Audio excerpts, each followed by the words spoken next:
Hello বন্ধুরা, welcome to my YouTube channel care education purpose. যদি কেউ সাবস্ক্রাইব না করে থাকো তাহলে সাবস্ক্রাইব করে রেখো পরবর্তী সব ভিডিও পাওয়ার জন্য। আজকে আমি তোমাদের সাথে আলোচনা করতে চলেছি সামার প্রজেক্ট 2025-এর একটি টপিক, বিভিন্ন দ্রব্যের পুনর্ব্যবহার নিয়ে চার্ট তৈরি করো ও কীভাবে পুনর্ব্যবহার করা যাবে তা লেখো। তো এটা পঞ্চম ও ষষ্ঠ শ্রেণীর জন্য সামার প্রজেক্ট। তো চলো ভিডিওটা শুরু করা যাক। প্রথমে দেখো তোমাদের প্রকল্পের নাম, বিদ্যালয়ের নাম, নিজের নাম, class, roll number, section, topic যা যা লিখতে বলেছে স্কুল থেকে তোমরা সব কিছু ফ্রন্ট পেজে প্রথমটা লিখে নিও। তারপর প্রজেক্টটি শুরু করবে। প্রথমে প্রকল্পের নাম লিখবে, তারপরে লেখা শুরু করবে।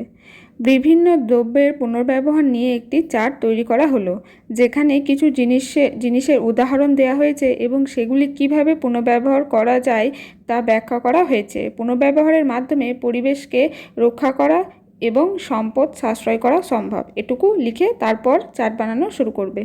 দেখো, প্রথমে দুদিকে দুটো ছক করবে, একদিকে দ্রব্যের নাম এবং অপর দিকে পুনর্ব্যবহারের উপায়। তো দেখো আমি এখানে লিখে দিয়েছি পুনর্ব্যবহারের চার্ট দিয়ে দ্রব্য আর এদিকে পুনর্ব্যবহারের উপায়। এরপর পরপর লিখতে থাকবে। তো দেখো প্রথমে আছে প্লাস্টিকের বোতল, এর উপায় কি? জলের ধারক বাটি বা গাছের টবে ব্যবহার করা। তো অনেক সময় বোতল আমরা ফেলে দিই, তো সেটাকে আমরা মাটির টব ব্যবহার করে গাছ লাগাতে পারি। তারপর দুই আছে দেখো কাচের বোতল। কাচের বোতলের পুনর্ব্যবহারের উপায়, খাদ্য সংরক্ষণে বাটি ও ভাঁজ করে ব্যবহার করা যায়। তারপর দেখো পুরনো জামা কাপড়, পরিষ্কারের কাপড় বা হাতের তৈরি জিনিস যেমন ব্যাগ তৈরি করা যেতে পারে।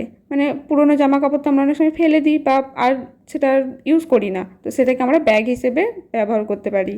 দেখো একটা জিনিস আমি বলে দিই, কাঁচের বোতলে যখন আমরা বলেছি আমি, তখন দেখো ভাঁজ করে ব্যবহার করা একটা লেখা আছে। তো এখানে ভাঁজ মানে কি, মানে ধরো কাঁচের জিনিস কোনো পুনর্ব্যবহার মানে কি, সেটা কোনো কারণে ভেঙে গেছে, দু টুকরো হয়ে গেছে বা সেটাকে আর আমরা ইউজ করব না, তো সেই ভাঁজটাকে, সেই ভেঙে ফেলা বা টুকরো হয়ে যাওয়াটাকে বোঝানো হয়েছে। তারপর দেখো পুরনো বই, বইয়ের ধারক বা নতুন নকশা তৈরি করা যায়। তারপর দেখো কাগজ, খাতা বা হাতে তৈরি শিল্পকলা তৈরি করা যায়।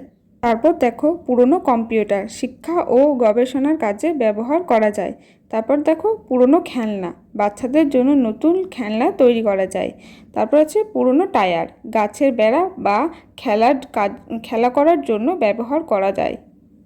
তারপর লিখবে দেখো পুনর্ব্যবহারের মাধ্যমে পরিবেশকে রক্ষা করা এবং সম্পদ সাশ্রয় করা সম্ভব, তাই এই সব দ্রব্য পুনর্ব্যবহার করার জন্য আমরা উৎসাহিত। এই হচ্ছে তোমাদের বিভিন্ন দ্রব্যের পুনর্ব্যবহার নিয়ে চার্ট তৈরি করা এবং কিভাবে পুনর্ব্যবহার করা যাবে তার সংক্ষিপ্ত একটি ধারণা। তো আজকের ভিডিওটা এই পর্যন্তই। যদি ভিডিও ভালো লাগে একটি লাইক করে দিও, আর কোথাও কোনো কোয়েশ্চেন থাকলে আমাকে কমেন্ট সেকশানে জানিও।